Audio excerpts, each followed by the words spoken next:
2, 1. Lovely evening, everybody. This is وليد talking to you from downtown Baghdad. Today, I have the privilege of meeting one of the excellent professors in Middle East and the field of translation. We're meeting with Professor Almanna. Almanna, thank you so much for your hospitality and your acceptance of the invitation to be with us tonight in this beautiful interview that we will go through. It is my pleasure. Some of the steps that will inspire us to be more attracted to the field of translation. So would you please give us a little bit about yourself, a brief introduction or a beautiful summary of your life and your career with the field of translation? Thank you, Mr. وليد.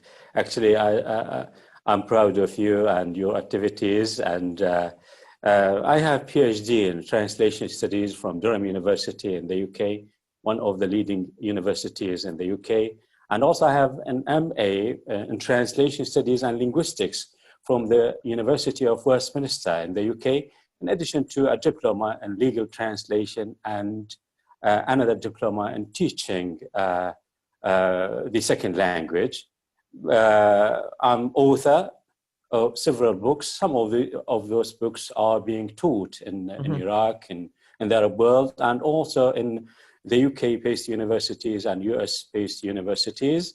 In addition to being an author, also I'm editor and translator. I've translated 3 collections of short stories from Arabic into English. I'm going to talk about them later. Yeah, this is what I can talk about myself. And you asked me about the translation. Yes. Translation. This is my area. This is my field. Actually, translation. If we try to define translation, so you translate from language A to language B. You translate from, let's say, Arabic to English, from English to Spanish. This is one of the types of translation, but we have other types. According to a classification, I don't like to touch on theories, but just that classification. Yeah, okay. It yeah, would be according beautiful to actually to present all of that, because we have a huge spectrum of listeners. Yeah, because people do not like theories, so we try to water it down. So, I mean, according to a classification proposed by Jacobsen, Roman Jacobsen, we have 3 types of translation. First, interlingual translation, when we translate from language A to language B. When we translate from Arabic to English, we call it proper translation. And also we have another type called intralingual translation, when we translate within the same language. When you translate a dialect into another dialect, when you translate a level of formality into another level of formality. When you say something, let's say in Iraqi dialect, I don't understand you, I might ask you for clarification. So you are going to what? You are going to replace your linguistic units with other linguistic units, but another level. So this is, we call it intralingual translation. And there's the 3rd type of translation, which is called anti-semiotic translation. When you replace non-linguistic units with linguistic units. For example, you drive your car and then the color turns red. Yes. So that color, which is non-linguistic unit, you might interpret that color as a word, stop, and then you stop driving and wait behind the line. So this is the 3rd type of translation, which is called anti-semiotic translation. But normally when we talk about translation, we concentrate on the first one, which is interlingual translation, when we translate from language A to language B. So translation, sorry. I'm sorry. Sorry to cut you in because of the delay of the internet here. So we're doing that casually here. Let me digress here, Professor, a little bit and give you a side question. It's always driving my curiosity high to ask that question. You, as a professor, as a leading professor in the field of translation, how do you attract more population to the field of translation? In the field of English language nowadays, there's literature, there's linguistics, there's applied linguistics, there's TESOL, ESL, all kind of fields. And the question that stands by itself right now is, why is translation such an attracting field to study? What are your top recommendations or merits of translation that renders it unique, stand away from the crowd of other fields? How do you go about that kind of question? Actually, just in translation or through translation, you're going to concentrate on 2 languages, not just one. Oh, wow. Through translation, you're going to improve your own language. Mm-hmm. If you are a native speaker of Arabic, you are going to work on your Arabic. Mm-hmm. You will be able to analyze your own language syntactically, semantically, pragmatically.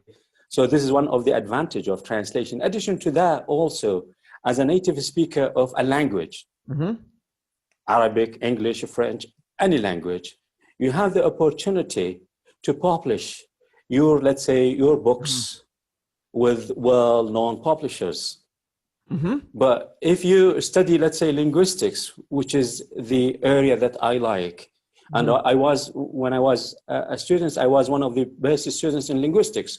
I like linguistics, but when I came to the decision whether should I complete my studies in linguistics or translation, I decided to complete my studies in translation for the first reason. First, I will work on 2 languages. Second, I will have the opportunity to be an author in the future. In addition to that, also, if you want to translate a book, you have a BA and you finish and you feel that you are doing well with translation, you can translate a book and then you can see your name on that book. And that will encourage you to carry on working on yourself. That's going to be a very beautiful impetus for people to see their names inscribed on one of the books that is renowned or published widely. Now, since you are a pioneer in the field of translation and you have many publications, especially the nuts and bolts of translation and the translator as a photographer, I think that's the title of the book, the recent one? Yes. Okay. Published by the well-known publisher Routledge. I will located in London and New York. And before that, also, I'm the author of the Routledge course for translation annotation. Beautiful. The word annotation from the verb annotate means how to defend your own translation, how to write academically. All right. It would be lovely if you send me a list of accessible sources, not to download, but to access these publications and see how people can have a look at some of the contents of these beautiful books that you've published. I will do. Over the years, because these are the result of the excessive amount of effort that you put together. And I always call that nobody knows how much a translator suffers. I remember this story because, you know, sometimes you see a sentence that is translated from Arabic to English or vice versa, and you think this is just simple translation. But sometimes it takes hours of reflection from a translator to get it right. This is something background, and the background, nobody knows about it. It's a backstage. That's why when I was doing my MA back in California, we had an adjacent department and the adjacent department was translation and interpretation. But whenever you ask one of the students in the parties that we get together, like, where do you study? And they say, well, I'm a student in the torture and interrogation department. TNI, which means translation and interpretation. That's true. Yeah. Because it is torturing and interrogation. Yeah, if you just let me tell you something. Yeah, let me tell you something. Recently I have been invited to have a webinar at Durham University. Yes. My own university, I think 5 days ago. And then I explained just a simple sentence. No, it was a complex. Look at those 2 sentences and see, I can have a lecture about those 2 sentences. I can write a chapter about those 2 sentences. كنت أشاهد التلفاز عندما كنت صغيرا. Yes. I'll repeat. كنت أشاهد التلفاز عندما كنت صغيرا. I will use the same form, the same grammatical form. كنت أشاهد التلفاز عندما جاء صديقي ليزورني البارحة. We have the same grammatical form. كنت أشاهد. But when we talk about how would you translate them? The transfer from Arabic to English. Yes, you might suggest something else. كنت أشاهد التلفاز عندما كنت صغيرا. We don't talk about one act. Act of watching in the process of behaving. No, we talk about a series of acts. And when we talk about the length of the period, we don't talk about minutes or hours, but we talk about years. عندما كنت صغيرا. So you watch and you stop, you watch and you stop. And then you see how to you have to analyze that verb, that grammatical form in order to put it in the right way. Now, so by virtue of كنت صغيرا, sorry, just let me finish off that one. So by virtue of كنت صغيرا, that part, the second part, gives rise to a habitual interpretation. Now, how would you reflect habituality in the past in English? Wow. So you might go for, I used to watch TV when I was young. What about the second one? No, your translation is different. I كنت أشاهد التلفاز. I was watching TV when one. Why? Because we talk about one act. Continuity. So the length. Yes. One action. You see. Now, this action. begs the question. This begs the question of what are the 3 top recommendations or efficient strategies to become a better translator? What do you recommend? Yeah, that's a good question. Actually, we need to concentrate on what is called translation competence. كفاءة الترجمة أو كفاءة المترجم. Translation competence covers a lot of issues.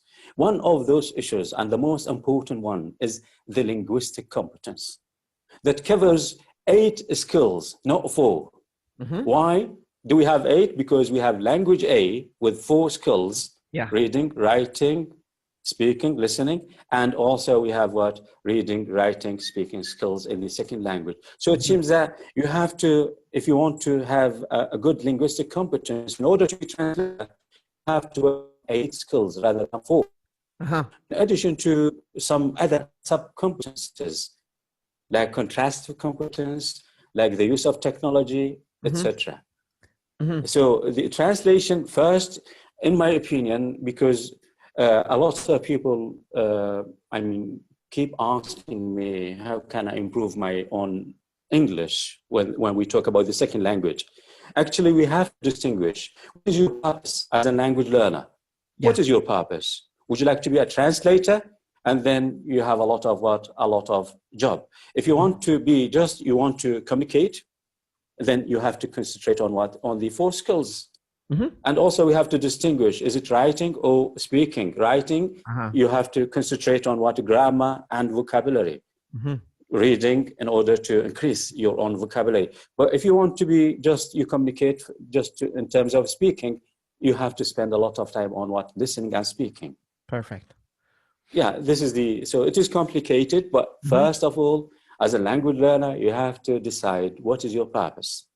So it's more about the vision of where you want to be before you decide to take that trajectory or that career.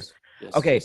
Due to time constraints and because it's Friday and it's your privilege to have your time with your lovely family, I will go through the questions here, but I need you to promise me that we'll have another meeting this month or next month, inshallah, to continue discussing these topics, because I truly love your insights and your thoughts to be spread to people. We have big community of translators and students who are inspiring to become translators in future, but they haven't crystallized their vision of where and before going through your questions.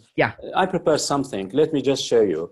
This is a book. This is a book titled Modern Arabic Short Stories. Okay, and you will have it is a bilingual book.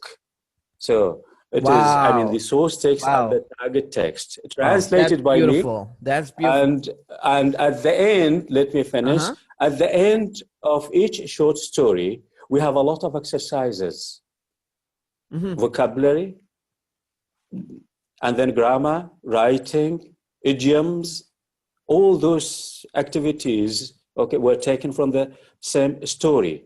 So I would like to recommend that book. And there's a soft copy, I think, on my page on Facebook, so people can download it. And I do recommend that they print it out in order to have their own notes on the page rather than just using the soft copy. Yes, please go ahead with your question. It will be definitely your courtesy to send me the link to your page, and also, well, I definitely put your page on my. Better I will send it to you. Definitely. And then you take care of that. Thank you. Okay, sure. And that leads us to the next question here, and that is, what is the role of translation in learning other languages, Professor? Do you think that when you go and choose translation, is that going to lead you to learn other languages, or it is just going to be making you clairvoyant about the field of translation as an art, but not as a specialty of mastering two languages? No, actually, it depends on the person. I mean, if you respect yourself and respect your name and you want to be in a good position, you have to also work on yourself. A lot of people who are able to translate, but they cannot communicate. Wow. You see, they are able to translate. If you ask them, can you translate that page? Yes. Oh, they can translate in one direction. Unidirectional. Let's say from English, from English into Arabic, and they have good Arabic, and then they translate. But can you communicate? Can you communicate in the second language? Can you speak? No. Why? Because they decided not to work on that. They decided just to be translators. For me, no. I encourage people to work on all aspects of language. Even the accent, try to do your best to improve your accent. We are not native speakers of English. Of course. But we try to do our best. We practice. I'm talking about myself. I practice every day. Speaking, listening, writing, grammar, everything, translation. So you have to practice every day, and you have to practice the right way. You have to train your brain to be hungry for language, for learning. So it is what it is. Sometimes when I travel, I have that feeling. I'm going to travel for 1 week, means I'm going to stop practicing. You see? Yes, please. تسمعون شباب؟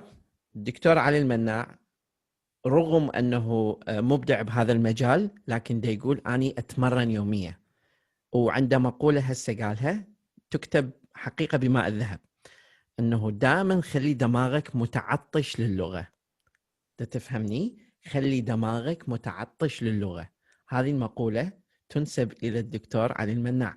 أتمنى تحتفظ بها، أنه دائما خلي دماغك hungry for languages، لأن هذا هو المسار الحقيقي اللي راح يخليك تبدع بالتخصص مالتك. إضافة إلى أنه موضوع آخر قال الدكتور، أنه عملية إجادتك للترجمة لا تعني بالضرورة عملية إمكانيتك على الإيصال، على التواصل مع الآخرين. They do not go hand in hand sometimes. So it depends on the heavy duty work that you do. Thank you so much, Professor, for this lovely and insightful comment. Pleasure. I really love it, and it's really endearing to me, and I wanted to translate it to Arabic language so more audience can have an access to that. I will ask you the third question, but I will save the last for our next meeting. Do you mind? Inshallah. It's okay. With my pleasure, Mr. وليد. It is my pleasure. I'm proud of you, to be honest with you. Thank you I'm so proud much. of you. Thank you so much. It's my privilege, actually. Keep it up. Do you recommend learners to depend on translation to learn text in other languages, or other strategies? No, actually, at the beginning, you cannot get away of translation because you are a native speaker of language and you want to learn the second language. So at the beginning, you have to rely on translation, but to a certain degree. If we go back to the definition of language, language is the use of, it is a system of communication based on the use of words. So it seems that in order to be translator, in order to be language user, in order to communicate, you have to have a lot of words in order to communicate in a good way. So it seems that at the beginning, because this is your level, so you have to rely on translation, but also you have to take into consideration the differences between the interfacing languages. You have to take into consideration the differences between the interfacing cultures. So it is not just you translate. I have, because of time, I have just one of the techniques that I encourage people to use when they face that problem. I call it it is my term, I call it a pre-transferring adjustment. Pre-transferring adjustment. تهيئة النص قبل الترجمة أو قبل التكلم أو قبل استخدام اللغة الثانية. So let's have a sentence just to make what I have in my mind clear. ما إن, for example, ما إن سمعت صوتها حتى تشقق وجهي فرحا. And that idea in your mind, if you want to translate, you have a lot of time. You can check up, you can Google it, you can ask people. But if you want to communicate and you have that sentence in your mind, there is no need to translate word by word. But what you have to do, you rewrite it mentally. You say it, re-say it in the same language. We're going to have an example of intralingual translation. ما إن رأيتها حتى, I have problem with ما إن حتى. عندما رأيتها, there is no need for ما إن حتى. You go for عندما رأيتها أو عندما سمعت صوتها تشقق وجهي فرحا. تشقق وجهي فرحا. You can go for what? فرحت فرحا شديدا. It is difficult. فرحت بشدة. Now you communicate. So it seems that you have to go through all those techniques in order to speak in a way, and people would not ask you to repeat, or what do you mean by this? Because sometimes you utter a sentence, you say something, and the native speaker or somebody else might say, what do you mean by this? Why? Because you didn't take into consideration the cultural dimension.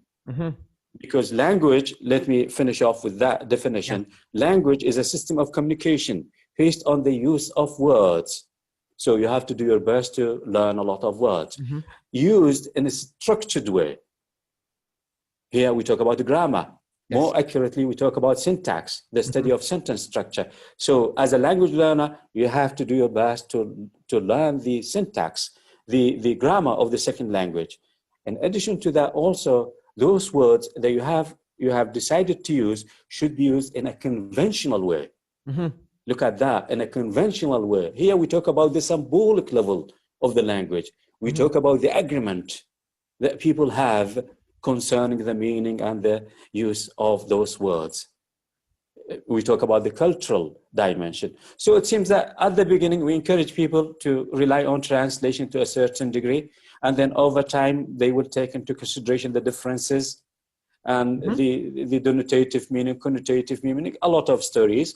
And over time, they will discover by themselves that, because I think you are aware, and this is your area, we have two types of learning, implicit learning and explicit learning. Implicit learning, for example, when you listen a lot, 10 hours, 4 hours, 5 hours a day. This is what implicit learning, and you're going to have what? Implicit knowledge. But also we encourage people to have what? To have explicit learning, to pay more attention to the grammar, structures, the differences, idioms. You're going to have what? Explicit knowledge. So I do believe that a combination of those two types of learning, you'll be on the safe side. Thank you. Professor, thank you so much for this lovely and insightful comments that you added. It's actually your wealth and treasure of knowledge in this field. And you have a wide range of experiences within that field of study. It's really beautiful field, and I definitely recommend people to apply to have and enjoy the study in this field. Do you have any final thoughts and comments or recommendations in Arabic or English to the upcoming students, to this generation of students within the presence of media and technology, to take advantage of technology to learn translation? Sure. Yes. I mean, translation or language, the second language, just you have to rely on yourself. I don't like you to rely on the teacher. The teacher cannot provide everything, but you should have your own plan. You need to identify your weaknesses and also your strength, and you improve here and you work on here. So I have a problem. I do remember when I was a student, I cannot speak. Why? Because of my character. So I cannot speak, but I was very good in terms of grammar, writing, etc. So what is the solution? The solution, I have to face that problem. I have to work on myself. I have to practice. Again, you have to practice every day. And also use those, I mean, as you have already said, use the technology, internet, YouTube, record yourself. you listen to something you are interested in, and you spend a lot of time listening. You listen the first time, the second time, the third time, and then you summarize it in your own words, and stand in front of the camera and make a video. That's and then actually in order a good to have gesture just that you made. Yeah, Mr. وليد, in order to have just 2 minutes, you might practice for 2 hours. Why? Because I don't like that sentence. Let me repeat. Yeah, and you train the mouth muscles. Mechanical training for yes, mouth. You train mental training. I mean, mind. Yeah, sorry to interrupt you. Even you have to identify over time the position of your tongue, because when you speak in Arabic, the position of your tongue is slightly different from the position of your own. I mean, when you communicate in English. And normally when I teach students, I advise them to put their fingers here and start talking. You see, I'm funny, but I'll do it. Okay, instead of saying, I want to ask you a question. I want to ask you a question. Over time, you're going to discover that the position of your tongue should be in that position, not the other way around. But when you speak in Arabic, no, another language. Different positions. So that's it. Yeah. Thank you so much, Professor, for your lovely and insightful presence and thoughts here. Inshallah, in the upcoming meetings, we'll continue our discussion. It's really fruitful to have such a treasure of knowledge that is represented by Professor Ali Almanna to talk about translation and the field of translation.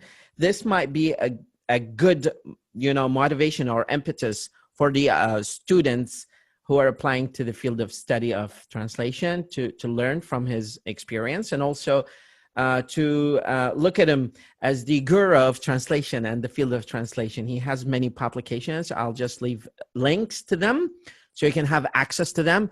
Kindly, Professor, please send me the Arabic English version, because that's going to be an asset to lots of inspiring learners to learn from that book, since you recommended that one. I like the cover also of that book. It's beautiful.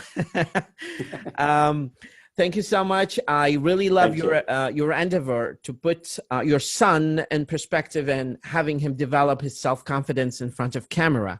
This is really important. I truly believe that the main challenge in front of audience can be overcome by putting a camera in front of you and trying multiple times. I've read in TEDx, I think, few months ago, that when the language is sent by brain to the mechanical parts of articulation in the mouth, they go through nervous system of nerves, and the more practice you do, the coating of these nerves, and there is a medical term that is used for that, and it's myelin. It gets stronger, and when it gets stronger, it starts to send the signal faster. So those people who practice more, you find them speaking better, especially when there is a demand to synchronous conversation. Lots of people in the Middle East have complained that I understand what people say, but I have difficulty responding back to them at the same time or during that timing period. So doing lots of practice, as Professor Ali said, is really going to ensure you very good privilege when it comes to translation. Professor Ali, thank you so much for accepting this invitation. It's really beautiful. My pleasure. Meeting, and inshallah soon we'll have another one. Thank you so much. Inshallah. Thank you. More than welcome. Take care. Have a good one. Take care. Bye-bye.